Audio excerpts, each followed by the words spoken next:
जंगल में टुनटुनी चिड़िया रहा करती थी। उसने 2 अंडे दिए थे। टुनटुनी बहुत ही गरीब थी। वो सेठ कड़कनाथ के घर मेहनत मजदूरी किया करती थी। एक दिन वो अपनी अंडों पर बैठी थी और सोच रही थी, हे भगवान, कुछ ही दिनों में मेरे अंडे से बच्चे बाहर आ जाएंगे। मेरा खर्च बहुत बढ़ जाएगा। ऐसा करती हूँ, सेठ जी से कुछ रुपए उधार मांग लेती हूँ। ये सोचकर वो सेठ कड़कनाथ के पास गई। सेठ जी, मुझे कुछ रुपए उधार चाहिए। मेरे बच्चे कुछ दिनों में अंडे से बाहर आ जाएंगे। उनके आने से पहले मुझे अपने पक्का मजबूत घर बनाना है और बच्चों की देखभाल भी करनी है। तब तक आप लोग कमेंट पे बताएं 120 + 70 + 90 कितने होते हैं। अब मैं तुम्हें 1 रुपए भी उधार नहीं दूंगा। तुम पिछले महीने ही उधार लेकर गई थी, अभी तक उसे नहीं चुकाया। चलो जाओ यहाँ से। उदास होकर टुनटुनी अपने घोंसले में लौट आती है।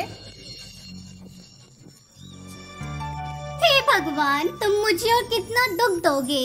मैं अकेली कैसे अपने दुख को दूर करूं? भगवान, कोई तो रास्ता दिखाओ। थक हार कर टुनटुनी चिड़िया सो जाती है। अगले दिन जब वो सोकर उठती है तो देखती है कि बाहर बारिश हो रही थी।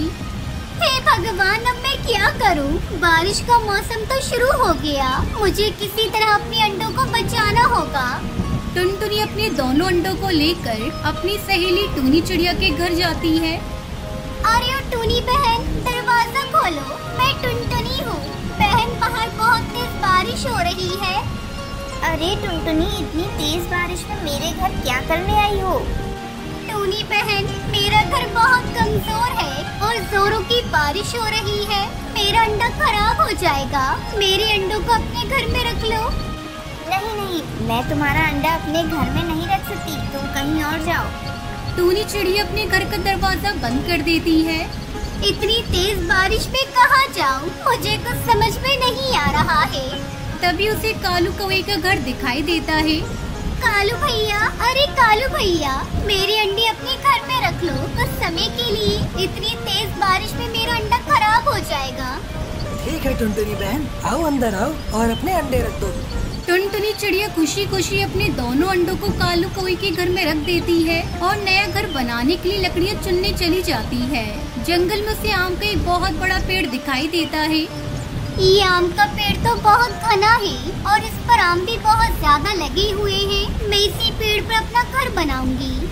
टुनटुनी चिड़िया रात भर मेहनत करती है और सुबह होने से पहले ही अपना घर बना लेती है। फिर वो कालू कौवे के घर से अपने दोनों अंडों को लेकर आने लगती है। अचानक उसके पैर से अंडे छूट जाते हैं। मेरे अंडे टूट गए। भगवान, मुझ गरीब को आप कितना दुख दोगे? तुमने मेरे जीने का सहारा भी मुझसे छीन लिया। ऐसा क्यों किया भगवान? टुनटुनी फूट फूट कर रो रही थी। तभी एक पेड़ के नीचे उसे एक सुनहरा अंडा दिखाई देता है। वो अंडा हिलडुल रहा था। ये अंडा तो बहुत खूबसूरत है। पता नहीं किस पक्षी का है। शायद बारिश के पानी में बहकर यहाँ आ गया है। टुनटुनी चिड़िया उस अंडे के पास जाती है और उस पर अपनी चोंच को मारती है। तुरंत वो अंडा फूट जाता है और उस अंडे से प्यारा सा बच्चा बाहर आता है। हे ऊपर वाले, ये तेरी कैसी लीला है?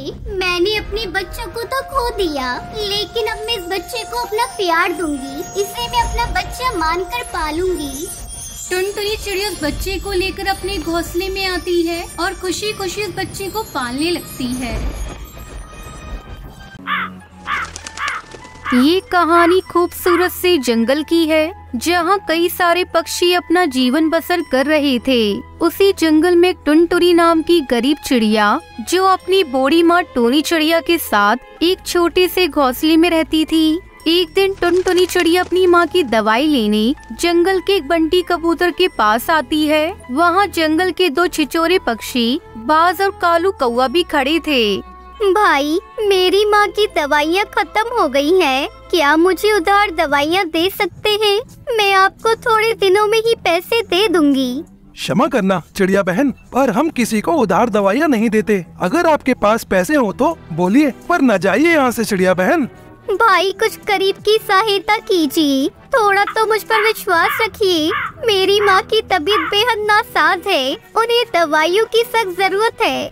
एक बार कहा ना चिड़िया बहन, पैसे हो तो बोलिए वरना जाइए यहाँ से आप। जैसे यहाँ हजारों पक्षी आते हैं, अगर मैं हर किसी को उधार देने लगा तो मुझे तो अपनी दवाइयों की दुकान बंद करके घोंसले में रहने की नौबत आ जाएगी। फिर चिड़िया निराश होकर वहाँ से चली जाती है। तभी कालू कौवा और बाज दोनों पक्षी ये सब देख रहे होते हैं। तब तक आप लोग कमेंट में बताएं 17 into 3 कितने होते हैं। बाज भाई चलो अपना काम शुरू करते हैं। कालू कौवा और बाज दोनों मिलकर जहरीली दवाइयाँ लेते हैं और टुनटुनी चिड़िया के पास जाते हैं। टुनटुनी चिड़िया उसी रास्ते से ही उड़ती चली जा रही थी। रुकिए रुकिए चिड़िया बहन। अरे आप दोनों कौन हैं? चिड़िया बहन, जब आप अपनी माँ के लिए उस बंटी कबूतर से दवाइयाँ मांग रही थी तब हम दोनों वहीं खड़े थे। ये लीजिए आपकी माँ के लिए दवाइयाँ। ये दवाइयाँ हम दोनों ने अपने पैसों से ली हैं और आपको इस दवाई के कोई भी पैसे नहीं देने हैं। ये हमारी ओर से तुम्हारी माँ के लिए हैं। आपका बहुत बहुत धन्यवाद पक्षियों, आपने मुझ गरीब की बड़ी सहायता की है। टुनटुनी चिड़िया भावनाओं में बहकर बिना देखे ही उन दवाइयों को लेकर अपने साथ अपने घोंसले में आ जाती है और आते ही अपनी माँ को वो जहरीली दवाइयाँ खिला देती है। दवाई खाने के बाद ही टूनी चिड़िया की मृत्यु हो जाती है। तभी कालू कौवा बाज जंगल के कुछ पक्षियों को बाहर लेकर आते हैं और टुनटुनी चिड़िया के बारे में सारे पक्षियों को अनगिनत झूठी कहानियाँ बनाकर भड़का देते हैं। हाँ पक्षियों, हम दोनों ने खुद अपनी आँखों से देखा है। इस टुनटुनी चिड़िया ने उस बंटी कबूतर की दुकान से जहरीली दवाइयाँ ली और अपनी माँ को दवाई खिला दी ताकि उसकी माँ इस संसार से चली जाए। अपनी माँ की बीमारी से तंग आकर इस टुनटुनी चिड़िया ने अपनी ही माँ की जान ले ली। ये सब झूठ है पक्षियों। ऐसी चिड़िया का इस जंगल में रहना बेहद खतरनाक है। जब ये अपनी माँ की जान ले सकती है तो ये किसी को भी नुकसान पहुँचा सकती है। मैं तो कहता हूँ इस चिड़िया को मार मार कर इस जंगल से बाहर निकाल दो। सारे पक्षी ये बात सुनकर टुनटुनी चिड़िया को मारने लगते हैं। टुनटुनी चिड़िया सारे पक्षियों को समझाने की बहुत कोशिश करती है, लेकिन उसकी बात पर कोई भी पक्षी यकीन नहीं करता और उसे सभी पक्षी मारने लगते हैं। तभी अपनी जान बचाकर टुनटुनी चिड़िया तेजी से उड़ते हुए जाती है और एक आम के पेड़ के ऊपर जाकर छुप जाती है। भाई वो चिड़िया इसी आम के पेड़ के पास आई है, उसे कैसे भी करके जान से मारना होगा। अगर उसने हमारी सच्चाई किसी को बता दी तो हमारे लेने के देने पड़ जाएंगे। कालू तू बात तो सही कह रहा है, पर वो चिड़िया कहाँ गायब हो गई? वो इसी आम के पेड़ के अंदर कहीं छुपकर बैठी है, चलो उसे देखते हैं। दोनों पक्षी उस विशाल आम के पेड़ के अंदर जाते हैं और टुनटुनी चिड़िया को तलाश करने लगते हैं। टुनटुनी चिड़िया डाली के पीछे छुपकर बैठ गई थी और कांप रही थी। तभी बाज टुनटुनी चिड़िया को डाली के पीछे देख लेता है।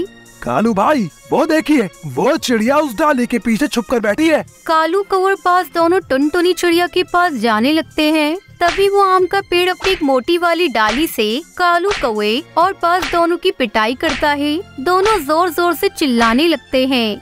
अरे बाप रे, ये क्या हो गया, ये क्या हो रहा है?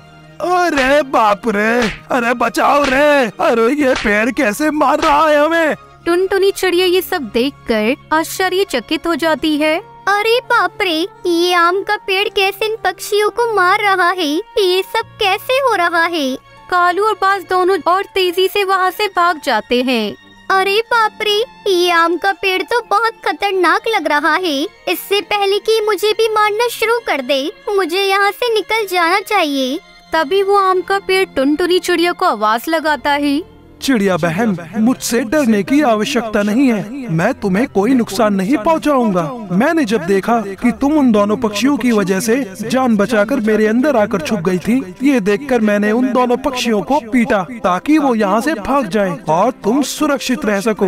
आपका बहुत बहुत धन्यवाद पेड़ भाई, कम से कम आप तो इस जंगल में है जो मेरे से हमदर्दी कर रहे हैं, वरना जंगल के सारे पक्षी मेरी जान के दुश्मन बन गए हैं। क्यों चिड़िया बहन? तभी टुनटुनी चिड़िया आम के पेड़ को सारी बात विस्तार से बताती है। आम का पेड़ जब टुनटुनी चिड़िया की सारी दास्तां सुनता है तो उसे बड़ा रोना आता है। चिड़िया बहन, आपकी बात सुनकर तो मेरी आंखें ही भर आई। आपके साथ इतना सब हो गया, ये सुनकर बहुत अफसोस हो रहा है। पेड़ भाई, इस जंगल का एक भी पक्षी मेरी बात नहीं सुन रहा। अब मैं क्या करूं? मुझे मेरी माँ की अंतिम विदाई करने का भी अवसर नहीं मिला। उन दोनों पक्षियों ने आपके साथ ऐसा व्यवहार किया है। ये बात आपने पहले क्यों नहीं बताई चिड़िया बहन, वरना तो मैं उन दोनों पक्षियों को यही जान से मार देता। अब आपको चिंता करने की आवश्यकता नहीं है चिड़िया बहन, आप मेरे ऊपर अपना घोंसला बना लो और यहीं रहो। आपको यहाँ किसी बात का खतरा नहीं होगा। पेड़ भाई, अगर फिर से वो पक्षी मुझे मारने यहाँ आ गई तो? चिड़िया बहन, अब मैं आपका दोस्त हूँ, आने दो उन दोनों पक्षियों को। मैं ऐसा मजा चखाऊंगा कि वो अपने आप को नहीं पहचान पाएंगे। अब आप यहाँ आराम से रहो। आम का पेड़ तुरंत अपनी एक डाली पर एक बड़ा सा घोंसला बना देता है। उसके बाद टुनटुनी चिड़िया उस आम के पेड़ के ऊपर उस घोंसले में रहने लगती है और उसी आम के पेड़ के आम खाकर अपनी बाकी जिंदगी खुशी खुशी गुजार देती है।